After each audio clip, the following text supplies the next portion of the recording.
બનાવીશું તાજી કાચી કેરીની કચુંબર। અત્યારે ગરમી શરૂ થઈ ગઈ છે અને ગરમીમાં જ્યારે પણ સમય મળે ત્યારે કાચી કેરીની કચુંબર આવી રીતે બનાવી ફ્રીજમાં સ્ટોર કરી લો। 8 દિવસ સુધી તમે આરામથી ખાઈ શકો છો। કાચી કેરીનું સલાડ પણ કહી શકો છો, કાચી કેરીની કચુંબર પણ કહી શકો છો। ગરમીમાં તો રાહત આપશે, સાથે એન્ટીઓક્સિડન્ટથી ભરપૂર એવી અને વિટામિન સીથી ભરપૂર એવી આપણી હેલ્થ માટે પણ ખૂબ જ સારી છે। તો ચલો આપણે કેવી રીતે મેં ફટાફટ કાચી કેરીની કચુંબર બનાવી છે તેની જોઈએ રેસીપી। અહીંયા આપણે લેવાની છે 2 કાચી કેરી।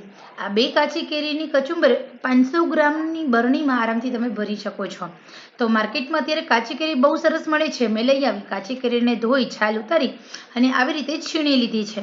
તો આપણે આ તૈયાર કાચી કેરી હોય એનું છીણ છે, એ કાચી કેરીમાંથી તમે આ કાચી કેરીનું શાક પણ બનાવી શકો છો, કાચી કેરીનો છીણ પણ બનાવી શકો છો અને ડુંગળી અને કેરીની કચુંબર પણ બનાવી શકો છો। તો અહીંયા આપણે ડુંગળીનો ઉપયોગ નથી કર્યો, માત્ર ને માત્ર કાચી કેરી એકલીનો ઉપયોગ કર્યો છે। 2 જ મિનિટમાં ઇન્સ્ટન્ટ બની જાય છે, પણ સુપરમાં તો બહુ ટેસ્ટી છે અને ફટાફટ આપણે કેવી રીતે એનો ઉપયોગ કરો। તો અહીંયા સૌથી પહેલાં મેં નમક ઉમેર્યું છે, નમક ઉમેર્યું અને પછી આપણે હલાવી લીધું। તો જે પણ પાણી છૂટવું હોય એ છૂટી જાય। હવે આપણે નમક ઉમેર્યા પછી આપણે થોડી હળદર, લાલ મરચું, થોડું ધાણા જીરું ઉમેરી દેવાનું છે, સાથે થોડો અમથો ગરમ મસાલો। ગરમ મસાલામાં કોઈ પણ મેં એનો 1 ચપટી જેટલો, અહીંયા આપણે મેગી મેજિક મસાલાનો 1 ચપટી જેટલો ઉપયોગ કર્યો અને સાથે મેં 3 થી 4 ચમચી જેટલી દળેલી ખાંડ લીધી છે।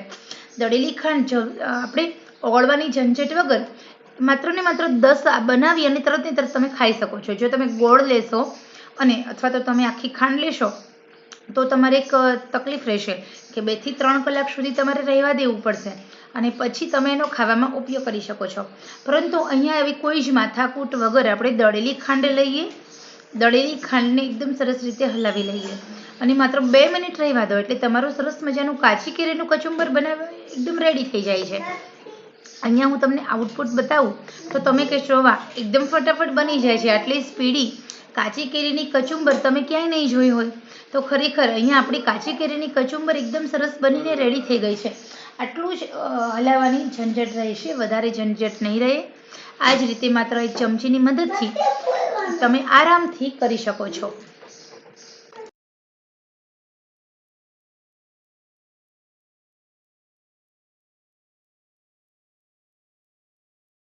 બસ અહીંયા આપણી કાચી કેરીની કચુંબર બનીને રેડી થઈ ગઈ છે। આ કાચી કેરીની કચુંબર કાચની બરણીમાં ભરો, ફ્રીજમાં સ્ટોર કરો અને જ્યારે મન પડે ત્યારે 8 દિવસ સુધી ખાઓ। બિલકુલ ખાટી નથી લાગતી, તમે આરામથી ખાઈ શકો છો, ટેસ્ટમાં બેસ્ટ છે। તો આવી રીતે તમે બનાવો, ખાઓ અને પછી મને કહેજો કેવી બની છે।